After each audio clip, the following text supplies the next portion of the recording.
فجر کی آذان مدینہ منورہ کی مقدس گلیوں میں گونج چکی تھی۔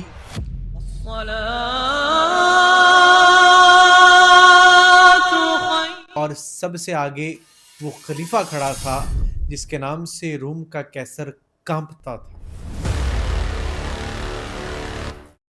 جس کے عدل کا چرچا دنیا کے کونے کونے میں تھا،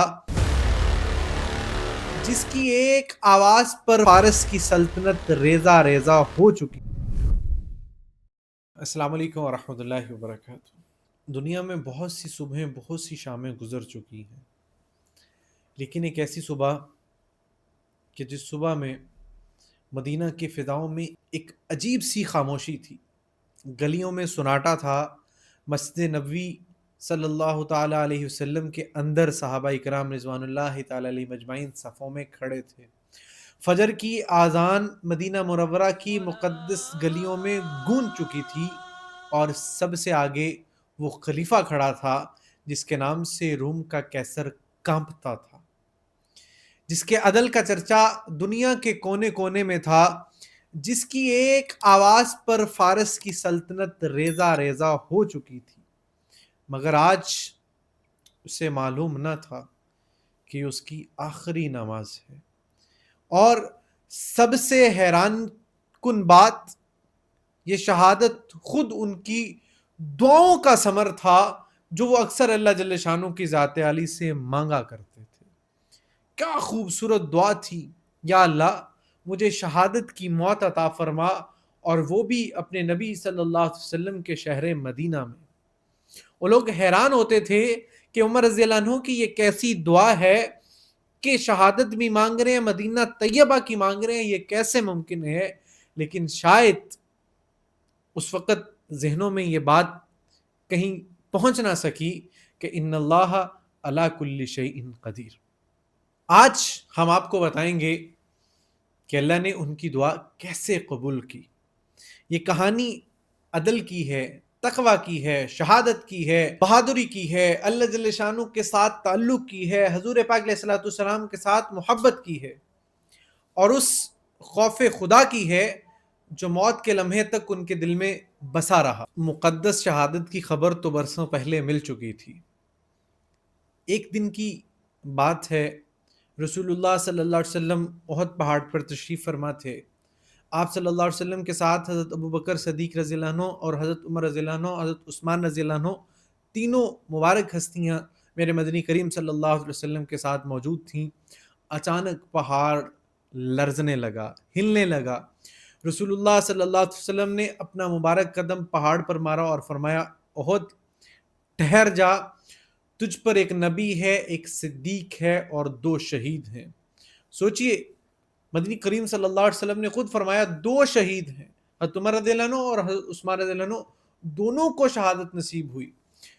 اسی دن نے حضرت عمر رضی اللہ عنہ کے دل میں شہادت کی تڑپ پیدا کر دی۔ دعا مانگتے رہے، بار بار مانگتے رہے۔ لوگ حیران تھے، کہتے تھے کہ مدینہ تو امن کا شہر ہے، یہاں شہادت کیسے ممکن ہے؟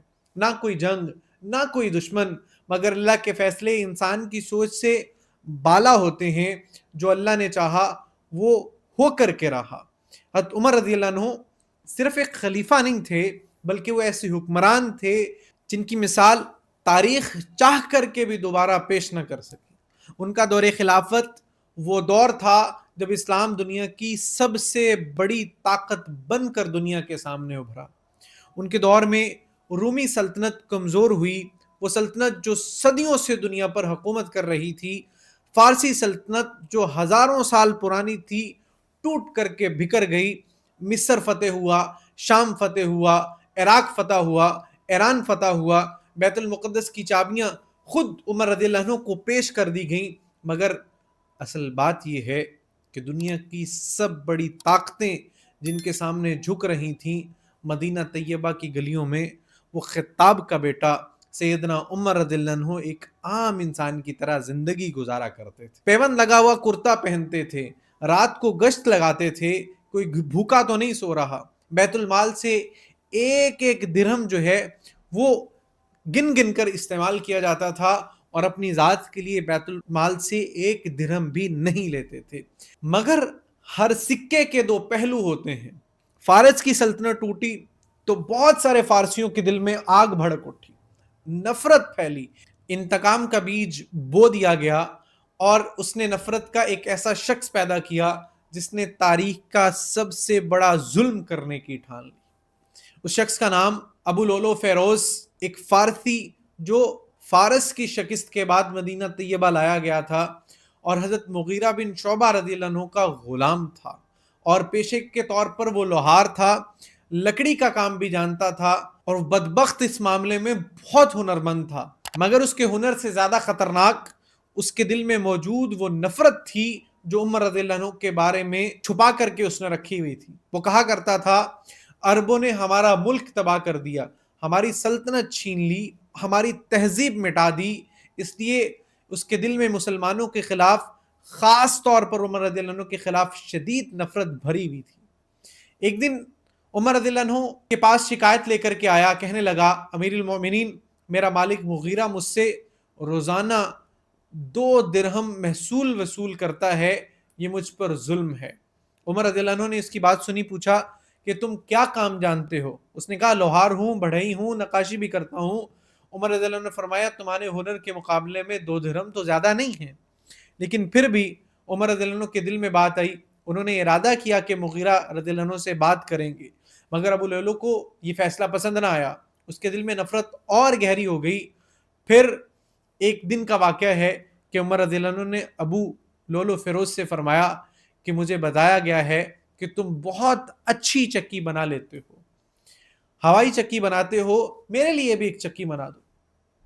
ابو لولو نے جواب دیا، اس کے لہجے میں زہر تھا، کیا کڑوے الفاظ تھے، کیا اس امت پر جو ہے وہ درد ڈھا دینے والی ایک بات اس نے کی کہ میں آپ کے لیے ایسے چکی بناؤں گا جس کا چرچا پوری دنیا میں ہوگا، لوگ اسے ہمیشہ یاد رکھیں گے.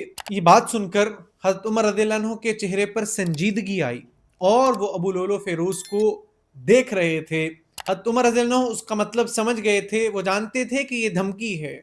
انہوں نے پاس کھڑے صحابہ سے فرمایا اس نے مجھے دھمکی دی ہے، مگر سنیے یہاں عمر رضی اللہ عنہ کی عظمت دیکھیے.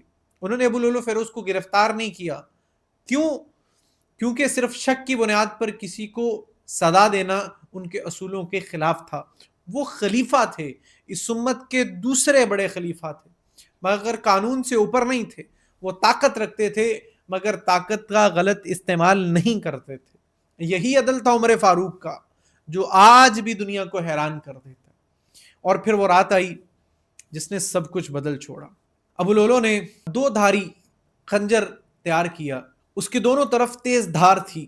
اس نے اس خنجر کو زہر میں بھجایا تاکہ وہ اور زیادہ خطرناک ثابت ہو، اگر وار ہلکا بھی ہو تو زہر اپنا کام کر دکھائے.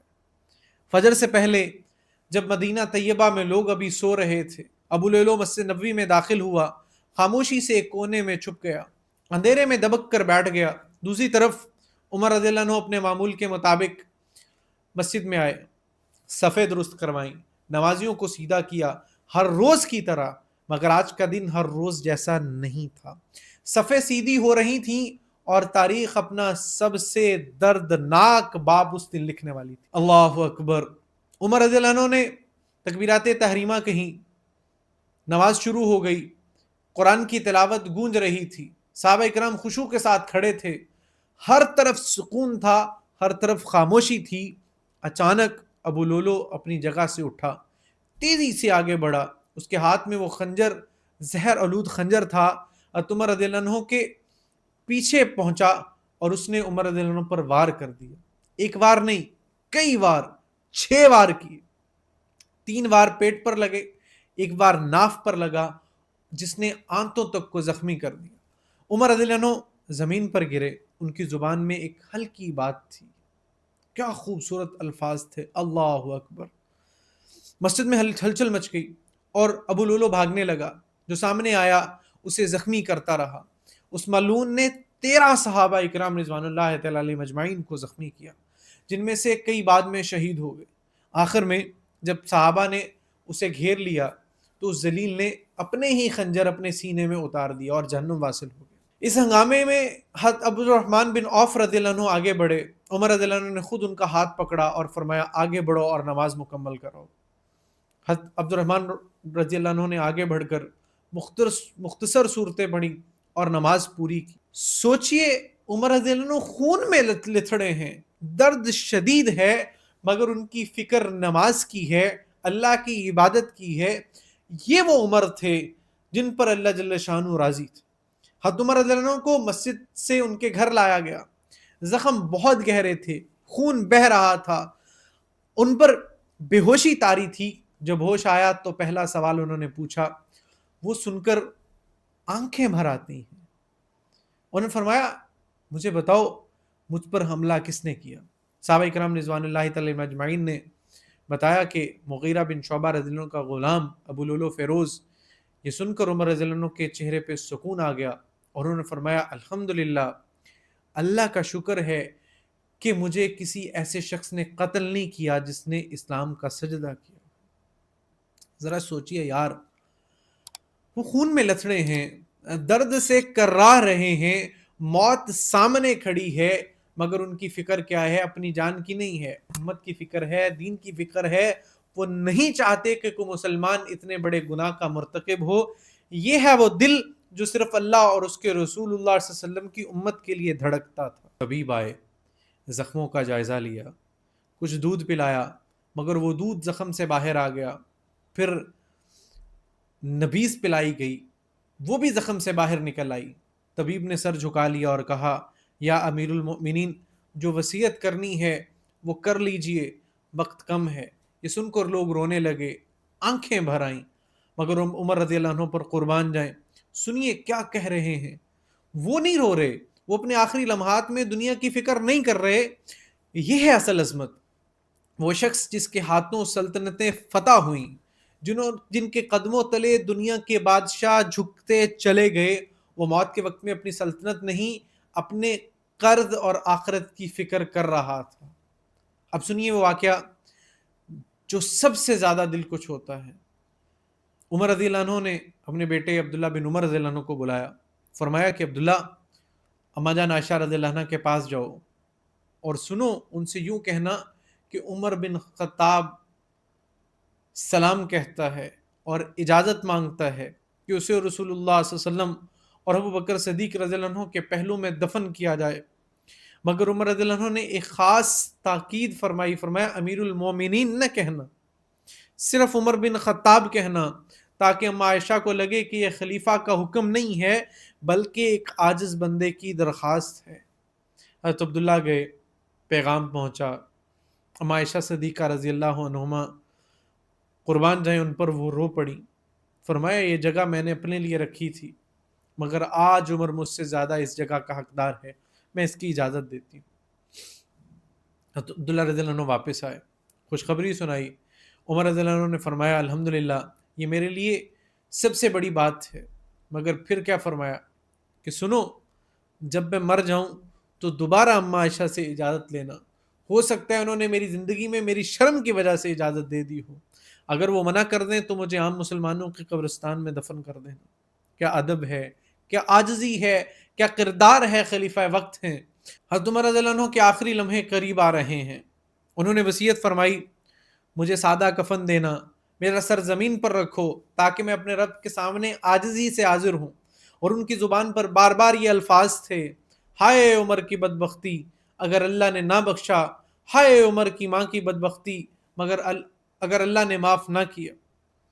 اور پھر یکم محرم الحرام سن 24 ہجری حضرت عمر رضی اللہ عنہ اس دنیا سے رخصت ہو گئے. وہ دعا جو برسوں سے مانگ رہے تھے اللہ نے قبول فرما لی، شہادت بھی ملی، مدینہ منورہ کی ملی، اور قربان جاؤں ان پر کہ مصلی رسول کی ملی.